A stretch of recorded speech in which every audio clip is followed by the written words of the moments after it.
যদি প্রশ্ন করা হয় 2024-এর সেই অভূতপূর্ব গণঅভ্যুত্থান কেন হয়েছিল, উত্তরটা খুব সহজ। অন্যায়, অবিচার, হত্যা, গুম, বৈষম্য আর পাহাড়সম দুর্নীতির বিরুদ্ধে দীর্ঘদিনের জমাট বাঁধা ক্ষোভের বিস্ফোরণ ছিল সেটি। এই জয়ের মাধ্যমেই শুরু হয় রাষ্ট্র সংস্কারের মহাযজ্ঞ। ক্ষমতার ভারসাম্য বজায় রাখতে এবং একক আধিপত্য বা সংসদীয় স্বৈরাচার বন্ধ করতে দাবি ওঠে এক নতুন ব্যবস্থার, দ্বিকক্ষ বিশিষ্ট সংসদ। ত্রয়োদশ জাতীয় সংসদ নির্বাচনে শুধু প্রতিনিধি নির্বাচন নয়, অনুষ্ঠিত হয়েছে ঐতিহাসিক গণভোট। জুলাই সনদ বাস্তবায়নের প্রশ্নে 4,80,00,000 মানুষ হা ভোট দিয়ে নতুন রাষ্ট্র কাঠামোর পক্ষে রায় দিয়েছেন। 7.26% ভোটারের এই রায় বাংলাদেশের সংসদীয় ইতিহাসে এক নতুন দিগন্তের সূচনা করেছে। দ্বিকক্ষ বিশিষ্ট সংসদ কি?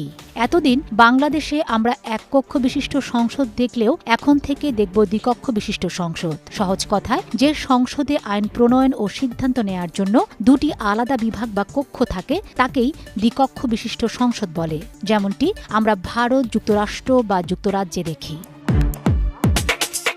নিম্নকক্ষ কি? নিম্নকক্ষ হল সংসদের মূল চালিকা শক্তি। এটি সরাসরি জনগণের ভোটে নির্বাচিত 300 জন সদস্য এবং 50 জন সংরক্ষিত নারী সদস্য নিয়ে গঠিত। দেশের বাজেট এবং অর্থ সংক্রান্ত সব বিল এখানে উত্থাপিত হয়। সরকার প্রধান বা প্রধানমন্ত্রী এই কক্ষের সংখ্যাগরিষ্ঠতার উপর নির্ভর করেন।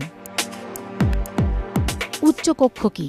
উচ্চকক্ষ হবে 100 সদস্যের একটি অনন্য সভা। এটি গঠিত হবে পিয়ার বা আনুপাতিক হারে। এখানে থাকবেন অভিজ্ঞ বিশেষজ্ঞ এবং শিক্ষাবিদ। যে দল নির্বাচনে যত শতাংশ ভোট পাবে, উচ্চকক্ষে তাদের আসন সংখ্যাও হবে সেই অনুপাতে। 1% ভোট পাওয়া দলেরও এখানে প্রতিনিধি থাকবে। এর কাজ হল নিম্নকক্ষে পাশ হওয়া আইনগুলো আবেগ দিয়ে নয়, বরং প্রজ্ঞা দিয়ে যাচাই বাছাই করা। কোনো ত্রুটি থাকলে তা সংশোধনের পরামর্শ দেওয়া।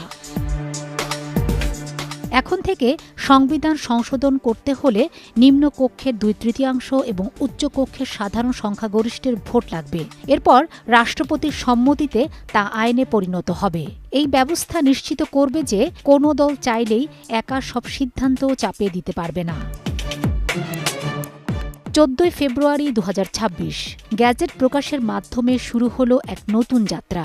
উচ্চকক্ষ ও নিম্নকক্ষের এই ভারসাম্য বাংলাদেশের গণতন্ত্রকে কতটা সুসংহত করে, এখন সেটাই দেখার অপেক্ষা। পদ্ধতিগত এই পরিবর্তন কি পারবে বৈষম্যহীন নতুন বাংলাদেশ নিশ্চিত করতে? ফাতেমা শিলু, সময় সংবাদ। প্রিমিয়ার ড্রপ, গুছিয়ে ফেলুন জীবনটাকে।